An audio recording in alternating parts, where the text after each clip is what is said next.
Le 2 décembre 2020, 16h20 et 40 secondes. Elisa Schleffer, étudiante en cinéma, rêve de beau, d'art et de beaux-arts. Elisa n'aime pas. Ses mains tremblantes quand elle encre un dessin. Ne pas réussir un portrait et ne pas savoir pourquoi. Quand un de ses abonnés lui demande de le représenter nu sur un tigre. Elisa aime peindre des visages aux couleurs étranges, revisiter ses films et séries préférées, sentir la nuit s'installer, entendre sa plume craquer sur ses visages naissants. Elisa a toujours gribouillé dans ses cahiers, visité les musées, happée par l'étoile, rêvant de les approcher. Encore. Elisa avait la certitude de vouloir évoluer dans le monde de l'art. En primaire, Elisa se rêvait être Van Gogh. Au collège, mangaka ce sera, emmener ses crayons au Japon et être publié dans le Shonen Weekly Jump. En seconde, Elisa voulait toujours en créer, mais sur des gens. En première, elle enregistre sa culture BD et dévore les ouvrages et ses crayons.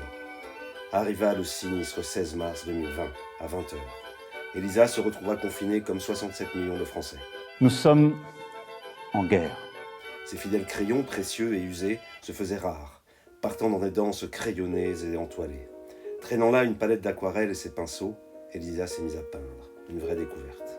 Après avoir vu Le Péril jeune de Cédric Klapisch, elle s'est mise à monter un projet autour d'une représentation générale et particulière du jeune d'aujourd'hui et d'hier, en les faisant se rencontrer à travers des portraits très colorés, mélangeant le réalisme et l'abstrait.